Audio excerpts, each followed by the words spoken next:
Hello students, एक्जियन academy के YouTube channel में आपका फिर से स्वागत है। स्टूडेंट्स, इससे पहले वाले वीडियो में हम लोग पढ़ चुके थे कि अगर किसी कैपेसिटर को क्यू चार्ज दिया जाता है तो उसमें कितनी एनर्जी स्टोर होगी।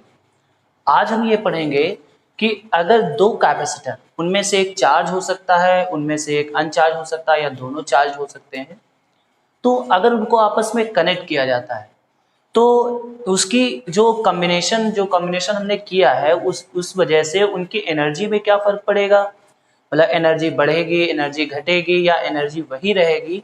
इस फार्मूले को आज हम लोग डिराइव करेंगे, ठीक है। लेकिन इससे भी पहले चैनल पे पहली बार आए हो तो सब्सक्राइब कर लो, दोस्तों के साथ शेयर करो। तो यहाँ पे मान के चलेंगे कि दो कैपेसिटर हैं जिनके कैपेसिटेंस C1 और C2 हैं। तो यहाँ पे मैं देखो स्फेरिकली दिखाई दे रहा हूँ कि जैसे हमने मान लिया कि ये दोनों कैपेसिटर हैं, इसका कैपेसिटेंस C1 है, इसका कैपेसिटेंस C2 है, इसमें चार्ज Q1 है, ठीक है, इसमें चार्ज Q1 है, इसमें चार्ज Q2 है और इसका पोटेंशियल V1 है, इसका पोटेंशियल V2 है। ये शुरुआत में कुछ चीजें मान ली जाती है कि let there are two capacitor having capacitance C1 and C2. The charge stored in these capacitors are Q1 and Q2 respectively, while the potential is V1 and V2 respectively. ये कुछ चीजें हम लोग शुरुआत में मान लेते हैं। अब चलिए यहाँ पे निकालते हैं कि अभी चूंकि इनको कनेक्ट नहीं किया गया है तो उनमें अभी एनर्जी कितनी है टोटल, यानी energy of the system before connecting this capacitor. So यहाँ पे हम लोग निकालेंगे total energy of capacitor, total energy of capacitor. तो देखिए यहाँ पे अभी दोनों कैपेसिटर जुड़े नहीं हैं, तो इसकी जो टोटल एनर्जी होगी वो होगी U1 प्लस U2, ठीक है। इसकी एनर्जी अलग होगी और इसकी एनर्जी अलग होगी। अच्छा, तो इसकी एनर्जी कितनी होगी, तो अभी इससे पहले वाले वीडियो में हम लोगों ने डिराइव किया था formula, half C1 V1 square और इसका हाफ C2 V2 स्क्वायर। तो ये तो आ गया इसकी, इस पूरे सिस्टम की potential energy before connecting this. Clear है। अब हम क्या करेंगे, अब इनको कनेक्ट करेंगे। So now this capacitor is connected by a thin wire. हमने मान लिया कि इनको किसी वायर के थ्रू हमने ऐसे कनेक्ट कर दिया। देखिए ये बात बिल्कुल दिमाग में रख लीजिए कि जब भी दो कैपेसिटर को कनेक्ट किया जाएगा तो उनमें चार्ज का ट्रांसफर होने लगेगा और तब तक ट्रांसफर होता रहेगा जब तक कि इनके पोटेंशियल सेम नहीं हो जाते, ना कि चार्ज, ठीक है। जब इनके पोटेंशियल सेम हो जाएंगे तो चार्ज का फ्लो होना बंद हो जाएगा। तो यहाँ पे कुल मिला के दोनों का पोटेंशियल क्या होना चाहिए, सेम होना चाहिए। तो यहाँ पे हम निकालेंगे कॉमन पोटेंशियल कनेक्ट करने के बाद। तो देखिए यहाँ पे कॉमन पोटेंशियल जो आएगा, कॉमन पोटेंशियल, तो कॉमन पोटेंशियल V का जो फार्मूला होता है, जैसे Q इक्वल टू होता है CV, तो V इक्वल टू आ जाएगा Q बाई C। इसका मतलब total charge upon total capacitance, total capacitance. तो टोटल चार्ज क्या होगा, तो टोटल चार्ज होगा Q1 plus Q2 and total capacitance C1 plus C2। और हम जानते हैं कि Q इक्वल टू फार्मूला होता है CV, तो यहां से Q1 इक्वल टू आ जाएगा C1 V1 C2 V2 upon C1 plus C2। तो ये आ चुका है इनको जोड़ने के बाद जो इनका कॉमन पोटेंशियल है जो दोनों का है। अभी हमें क्या करना है, अब हम इन दोनों को, अब चूंकि ये कनेक्ट हो चुके हैं तो अब हम इस पूरे सिस्टम की एनर्जी निकालेंगे। क्लियर है। अभी ये क्या निकाला था हमने, ये कनेक्ट करने से पहले की एनर्जी थी। अब हम लोग निकालेंगे कि कनेक्ट करने के बाद इसमें कितनी एनर्जी स्टोर होती है, ठीक है। तो okay, now the energy of the system, the energy of the system.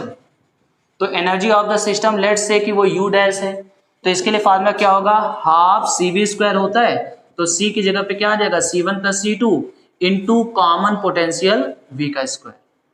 यहां से क्या आएगा 1/2 C1 प्लस C2। अब जब हम इसका स्क्वायर करेंगे तो यहां से आ जाएगा C1 V1 plus C2 V2 upon C1 plus C2 का होल स्क्वायर। तो यहां से आ जाएगा 1/2 C1 प्लस C2 और इधर आ जाएगा C1V1 प्लस C2V2 का whole square upon C1 plus C2 का होल स्क्वायर। तो बताइए होल स्क्वायर से ये कैंसिल आउट हो जाएगा, ठीक है। तो हमारे पास जो फार्मूला डिराइव होके आएगा वो आएगा U इक्वल टू 1/2, इसका होल स्क्वायर बना रहेगा C1V1 प्लस C2V2 का whole square upon C1 plus C2। तो ये आ गया U डैश, ठीक है, यानी energy of the system after connecting this capacitor. अब यहाँ पे बात आती है कि अब एनर्जी इंक्रीज हुई या डिक्रीज हुई। तो यहाँ पे हम लोग क्या करेंगे कि इसमें से ये माइनस कर देंगे। अब देखिए, अगर सपोज दैट हमने दो नंबर में को माइनस किया और आंसर आया निगेटिव, तो इसका मतलब क्या हुआ? इसका मतलब हमने स्मॉलर नंबर में से ग्रेटर नंबर माइनस किया है, बिगर नंबर माइनस किया है। लेकिन अगर सपोज दैट दो नंबर्स को हमने माइनस किया और आंसर आया पॉजिटिव, तो इसका मतलब हमने बिगर नंबर में से स्मॉलर नंबर को माइनस किया, ठीक है। तो यहाँ पे हम सबसे पहले क्या निकालेंगे? चेंज इन एनर्जी, ठीक है। तो ये हम पूरा मिटाए दे रहे हैं। अब देखिए ये यू डैश है और ये यू है, तो अगर change in energy, change in energy, तो अगर हम change in energy delta U निकालेंगे तो लेट से यू माइनस यू डैश। अब देखिए यू का मतलब क्या है? हाफ। अब देखिए हाफ इसमें भी है या हाफ इसमें भी है, तो हाफ हमने कॉमन ले लिया।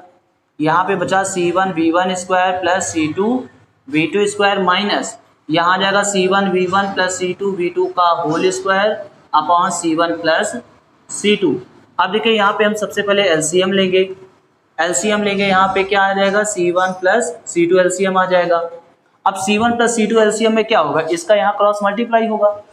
जब इसका क्रॉस यहाँ मल्टीप्लाई होगा तो पहले C1 का मल्टीप्लाई किए दे रहे, तो C1 square V1 square plus C1 C2 V2 square.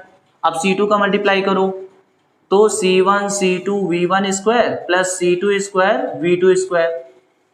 देखिए ये तो इसका मल्टीप्लाई हो गया। अब देखिए यहाँ पे a प्लस बी का होल स्क्वायर लग रहा है, तो होल स्क्वायर लग रहा है तो यहाँ पे हम क्या करेंगे? इसको होल स्क्वायर ओपन करेंगे और साथ ही ये माइनस भी अप्लाई करेंगे। तो यहाँ से आ जाएगा a square plus B square. देखिए प्लस इसलिए नहीं होगा क्योंकि बाहर माइनस है तो अंदर के सारे साइन चेंज हो जाएंगे। प्लस क्या आ जाएगा? 2ab C1 C2 V1 V2। तो देखिए यहाँ से C1 square V1 square C1 square V1 square C2 square V2 square C2 square V2 square ये कैंसिल आउट हो जाएगा। बचेगा क्या? 1/2। अब देखिए यहाँ पे C1 C2 यहाँ पर भी है, C1 C2 यहाँ पर भी है, C1 C2 यहाँ पर भी है, तो हम डायरेक्ट C1 C2 कॉमन ले लेंगे और इन अपॉन में रहेगा C1 प्लस C2 ये वाला। ब्रैकेट में क्या बचा? यहाँ बचा V1 स्क्वायर, यहाँ बचा V2 स्क्वायर और वहां पे बचा माइनस का 2V1 V2। तो देखिए किस चीज का फार्मूला बन रहा है? ये होल स्क्वायर का बन रहा है।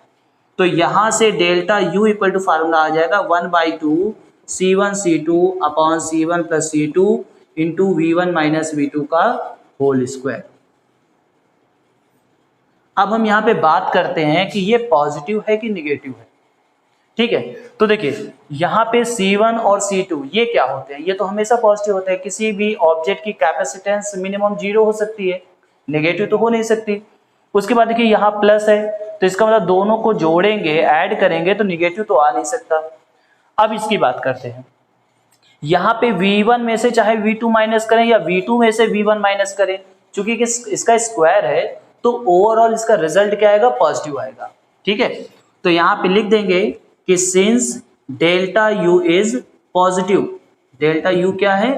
पॉजिटिव है, so there is energy loss while connecting two capacitors. इसका मतलब ये हुआ कि जब दो कैपेसिटर्स को हम कनेक्ट करेंगे तो उसमें एनर्जी लॉस होगी। आई होप आपको पूरा ये डेरिवेशन समझ में आ गया होगा। डेरिवेशन में बेसिक चीज क्या थी? कनेक्ट करने से पहले एनर्जी निकाली, कनेक्ट करने के बाद उनके पोटेंशियल सेम हो जाएंगे तो पोटेंशियल को सेम करके कनेक्ट करने के बाद की एनर्जी निकाली और फिर दोनों को सब्ट्रैक्ट कर दिया। ये पूरा इसका जो डेरिवेशन था, इसका मेन पार्ट ये था। क्वेश्चन अगर ये डेरिवेशन समझ में आ गया हो तो चैनल को सब्सक्राइब नहीं किया तो सब्सक्राइब कर।